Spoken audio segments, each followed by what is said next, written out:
How's it going, fam? Welcome to Erica's Essentials. And today, we have a new title! Da-da-da-da! Erica's Essentials. Man, we've gone through so many. I think this is the best one, at least right now.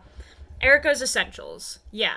We're gonna try it out. We'll see how it goes. We'll talk about all the essentials of life. Dogs, knives, gear, camping, hiking, being outdoors, waxed Filson vests. Today, we are going to talk about the best EDC knife of all time, which is super subjective, and this is going to be crazy controversial, but I love that stuff. No, let me explain here. So, what in the world? Zadie Slater.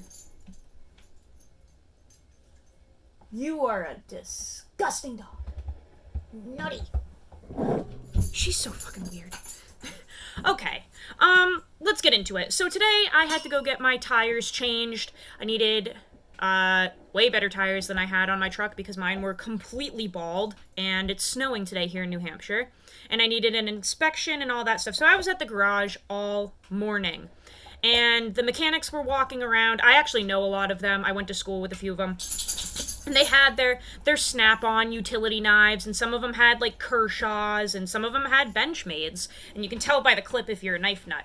And it got me thinking, I wonder how many people per day on YouTube around the world type in, like, best EDC knife or best pocket knife. If she starts up again, I swear to God, Zadie Slater, get off of your brother. This is going to be a wicked funny video, especially if this is one that, like, a lot of people watch, that aren't subscribed. That'll be really funny. Okay, so, anyway, I'm sitting there in the garage, and I'm looking at all of the pocket knives in these dudes' pants, because I literally just, like, I think it's so funny to try and guess which ones they are, or typically I know. And I was thinking, I wonder how many people per day type in on YouTube, like, best pocket knife, or best EDC pocket knife, or best everyday carry knife, right? It's such a common question. Get over here. So I figured I would make a clickbait title talking about the best pocket knife ever, like a one-and-done pocket knife, and see how much trouble it causes, but also actually talk about what I think one of the best pocket knives ever is, okay? So I want this to pop up when people are looking for, like, their one-and-done knife. Now, let's give a little bit of background here. I've been using knives since I was like 5 years old. My dad made knives at Chicago Cutlery. I've always carried knives. He was into them. We would watch the knife show together, like the Frost Cutlery show together for hours and hours until like 1 o'clock in the morning when I was a child. I've always been obsessed with knives. I've also always been very hands-on. I've always been like a builder. I typically have blue-collar jobs. Excuse me. Zadie, they're gonna turn off the channel. YouTube is going to ask us to turn this off at this point. Okay. I'm holding on to Nugget. So, I've always done projects. I've always been in, like, blue-collar fields until literally now. Always used knives and tools, and I have tested a disgusting amount of knives, and I have had everything from Kershaw's to Bucks to Benchmades to Chris Reeve knives, Spartan, everything in between that you can think of, right?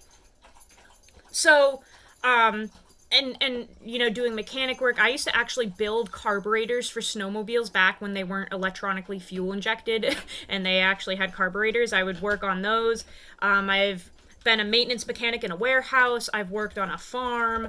Like, just a lot of dirty blue-collar work. Used many knives. So, what do I think is the one-and-done, the best knife if you want a perfect pocket knife? Y'all are gonna kill me for this one. But after a lot of thinking, a lot of comparing, the Benchmade 940. Now, I'm sure you're screaming, no, not the 940. The geometry, the length, the tip, the blade steel, it's not good. Let's go over it from beginning to end and talk about why, for most people that actually use their knives, I can't stop recommending the 940 to this day. This, in my opinion, for the average user, the average blue-collar user, the average mechanic, farm worker, anything like that, this could be your one-and-done knife that you don't have to worry about. I need you to stop. This is the most embarrassing, hilarious video I think I've made in a while. Like, what a joke. Stay here, please. Okay. Try to do a freaking knife review and my dog won't stop humping her brother. Like, what? And she's a girl. Like, what is going on around here? Oh, man. Okay. So let's take into consideration price, warranty, length, blade steel, use your shit philosophy, all of that, okay? Because that's ideally what a normal person that uses their knife is going to think about when they're making a purchase, right? So, let's talk about price. Don't even look at him. Last time I checked, the Benchmade 940 was like $240. Inflation is killing us. Let's see what it's at right now on DLT Trading, which is the best place to order your knives, in my opinion. Man, their shipping is so fast. They usually ship the same day. Benchmade 940, and we're just going with the base model here. Okay. Ooh, not bad. 216 bucks. Now, you're probably screaming right now, what? That is way too much money. Hear me out. You do get a lifetime warranty with a Benchmade, and also you just have to remember that if you're going to buy a good knife, it's going to cost you some fucking money, okay? And I'm sorry, like, if you want a cheap knife, go buy a Kershaw League for 50 or 60 bucks, but between the build quality and being able to use this as a multi-tool and stuff, it's worth the $216 in my opinion. It really is. And, like, just save up your money. Put aside 50 bucks every paycheck for a month, and then just buy the stupid fucking knife. Like, you're fine. So $216 on DLT Trading. I think that is fair, and that's probably an inflated price because Benchmade just bumped up all of their prices. So, let's say that you can save up $50 a week for a month, you know, with a little change, and you can buy a 940. All right? What are you getting with your purchase? Well, you're getting a knife that has a lifetime warranty, which is incredible, and made in the US. This dog is going to get us canceled. I'm going to put her in the other room. Come here. You are too much. My channel's a joke. If you're new to the channel, welcome. My channel is literally a joke. I don't understand why people watch it. It's honestly the dumbest thing on YouTube. I'm an embarrassment to myself. Especially my dog sometimes.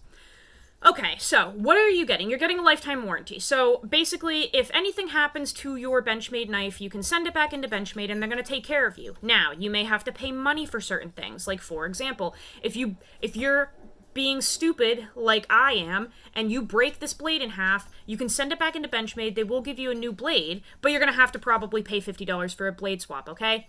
What can you get for free? Screws, clips, you can send your knife in and get Omega springs switched out, thumb studs. I'm not sure if you have to pay for those or not, but basically, Benchmade will take care of you for the most part, and you might have to pay some money here and there for certain things, but generally speaking, you're covered, right? What else are you getting? You're on the base model 940. You're getting S30V blade steel. Now, S30V is one of the best steels, in my opinion, for an everyday user. Here's why. It was made for knives. A bunch of the steels that you're seeing lately, they're exotic and they weren't made for knives. So they have their little quirks, and they may be able to be heat treated to 68 HRC, but the average user isn't even going to know what that means. And they want a blade steel that is forgiving and easy to sharpen and keeps a decent toothy working edge, right? That's what S30V gives you. Very forgiving, super easy to sharpen, even on a little pocket stone or a little ceramic rod. Takes a nice, crisp, toothy edge. This edge is toothy. Just an absolute beast. It also isn't heat treated crazy high, so you can use this to poke and pry, which we'll get into later, and it should not break on you. So a really great blade steel. Now, if you want to go exotic with this, you can. They do make M4 and S90V Benchmade 940s, which you're going to be paying a premium price for, but there is variety with this, right?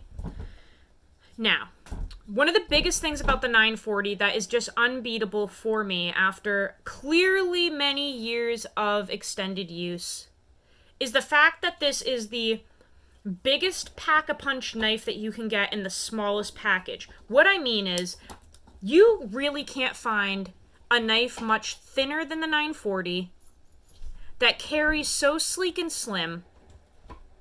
Look at how thin this is. You cannot find something, like this that is so sleek, so slim, but so powerful all at the same time with an incredible amount of reach. When you open this up, guys, this is longer than most average pocket knives. It's the size of, like, a kitchen steak knife. The 940 is not a short knife by any means. It has some frickin' length. So you have an incredible amount of cutting surface, reach, in a very slim, small, elegant package. These aluminum scales are indestructible. I have literally hammered with the back of this knife and no damage. I've used it as like a hammer and a pommel on drywall. I feel that with the clip that comes with it, you have the perfect amount of real estate right there to grab this knife out of your pocket. So even if you have gloves on, you guys will see me a lot wearing my little Kinko gloves here. Let me get my other one. If you are working outside on a project and it's cold out and you have these gloves on, even with thick gloves like this, you can pull this knife out of your pocket because you have the perfect amount of real estate poking out there to pull it out. Not too much, just enough. The pocket clip it comes with is extremely strong, durable, has incredible retention. Oh my goodness, like this OG pocket clip from Benchmade is just perfect. Thumb stud deployment, fantastic. Axis lock, incredible. And then the blade shape is just phenomenal. You have basically no change in the edge, which is really nice when you're sharpening, especially if you're someone who doesn't really know how to sharpen, because there's no crazy recurves or tantos or anything. Just basically a straight edge that you are sharpening, and you have an incredible amount of strength with this build. Look at that tip and look at how thick that blade stock is. That is insane, guys. Now, the normal average user that actually uses their tools and is in a blue-collar field or maybe a mechanic or a farm worker or something, generally speaking, we just use our tools for things other than cutting sometimes, right? Especially when you're in the field and something pops up, you might just not have a toolbox near you. So being able to kind of poke and pry and fuck around with this thing without it breaking is really a huge plus for me. Some examples I can think of are, like breaking down a pallet. Like if you get a pallet sent in from somewhere and it has those really thick straps, you can really pop those off and not have to worry about the knife breaking or the axis lock or anything breaking because of how sturdy and strong this is. You also have a lot of leverage with this because of how long it is. Paint cans, obviously I have videos on that. If you use this little area right there, paint cans are a breeze. Could you use this as a screwdriver, and have I? Absolutely. A pry bar, You can pry brackets with it. You can literally just beat the crap out of this and it's not going to break, right? And that kind of comes up sometimes. Also, things that I have mentioned before, the tip of the knife is very much centerline with the rest of the knife. And that is really useful when you use that very tip because it kind of like is in line with your hand. So notice how when I hold this straight, my arm flows right into the knife and the tip is in line with the rest of my hand. That makes it really easy to drill and pry with this because it is not, I don't have to alter the way I'm holding this to work with that tip. It literally just completely flows with my body. Little things that really do make a difference, right? So, and even just the shape of this cutting edge, it's so straight. It's just really good for like opening feed bags, cutting twine, rope, anything where you are maybe holding your knife like this and scooping underneath and popping things or cutting things, clamshell packages, anything, guys. Like literally, this design is just a really good one for the everyday user. And I know, the geometry is not slicey, but we're not necessarily looking for that. We're kind of looking for, like, just a knife that you don't have to worry about, right? That you can just throw in your pocket, use all day, every day, and you just don't have to worry about it. Now, I will say, to make this knife even better than it is from factory, you can lay that cutting edge back to 15 degrees per side, and this will, like, slice way better than the factory edge. If you know how to do that or know somebody that knows how to do that, you can definitely do that modification.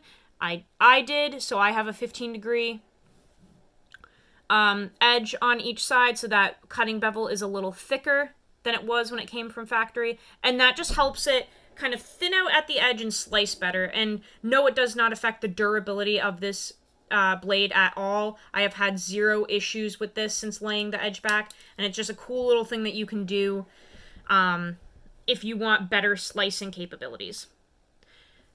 Okay, let's say that between me being stupid, Zadie humping her brother, and the price, let's say you're not sold and you are livid right now. You have smoke coming out of your ears. You're so mad that the 940 is my favorite EDC pocket knife to recommend to people. That's probably a lot of you. Calm down. We're going to look at a runner-up. After a lot of consideration, I have chosen the Spyderco Delica here as my runner-up for best all-around EDC pocket knife. This is really quite different than the 940, and I did that on purpose because I know a lot of people are going to be like, you are so dumb for choosing that knife as the best. So I chose one that you can't fucking argue. Because you actually can't. There are things that you can argue in life. You can argue opinions. You cannot argue facts. And a fact is, the Spyderco Delica is simply one of the best EDC knives ever created in terms of price, materials, and blade geometry and what you're getting, right? If you get a baseline Delica in VG10, it's like $100. That's cheap. This one is $123 right now, and it's in K390, which is, in my opinion, an exotic steel. It is a tool steel that patinas. It also has absolutely incredible edge retention. Still only $123, so, like, come on. You can't argue this. What do you get that's kind of like the Benchmade? Well, you get slim, sleek carry, very small, elegant package, super lightweight, especially with these plastic scales, crazy durable because they're FRN. A nice, long, but easy to maintain cutting edge. You get a good amount of reach. It's very sleek, extremely ergonomic, and this will slice way better than the 940 because that blade stock is so much thinner and it is full flat ground. See? Full flat. You cannot pry with this, so if you want to use your knife as a multi-tool, this is not one that you would want to buy. But if you literally just cut stuff all day, and you want a nice, thin, slicey, very good EDC knife, Spyderco Delica. All day, every day, and that is not going to change anytime soon. You have a very sturdy back lock that is really durable. That genuinely should not fail on you. You have easy deployment with the Spidey hole. Let's do the glove test. I feel that you have a lot of flexibility with the pocket clip too, because you can literally put it wherever on this knife. Tip up, tip down. Gloves. Piece of cake. And these are like some beefy gloves, guys. Look at these. Like my normal hand compared to my glove hand. Easily opened and closed with gloves. Right? That's huge for me. You really can't beat this. And if you're looking for something lighter weight, way cheaper than the 940 and slicier, the Spyderco Delica is one that is just absolutely incredible. Yeah, I highly recommend this. Also, if you work in slippery environments, like let's say you're looking at this and you're like, oh hell no, I'm a diesel mechanic and sometimes I drop my pocket knife in oil on accident. It's happened before. That looks too slick. This has the bi-directional texturing from Spyderco. So this side goes that way, and this side goes this way. Ooh, is that grippy. When you have this in hand and you try to move this thing around, like, it is gripped in your hands. So I will say that this Spyderco has way better grip than the 940, especially with this little hump right here and that jimping. If you're looking for something where you just really lock your hand in, this is locking your hand in. So, two very good options if you're looking for a one-and-done ultimate EDC pocket knife. These are fantastic choices. I don't know, guys. The 940 is just one that I can't stop recommending, and I know that it's totally outdated, and people are kind of over it and into, like, the newest and latest and greatest, but I'm telling you, just after my continuous testing and having this for so many years, I can't stop recommending this to people that just want a really good one-and-done knife. So, with that being said, thank you for watching the video. Sorry about my dog's extremely inappropriate behavior earlier. She likes to do that to her brother. This has been the most ridiculous recommendation video I think I've ever made. I wouldn't be surprised if nobody takes this seriously because it's a joke, but maybe you learned a couple things, or maybe there are some tidbits of info in here that you find semi-intriguing. Check these out. Tried and true, absolutely fantastic EDC knives. I will see you guys on the next video. Go use your shit, live your life, love your dogs, even if they hump each other and they're gross, and I'll see you on the next video. Bye.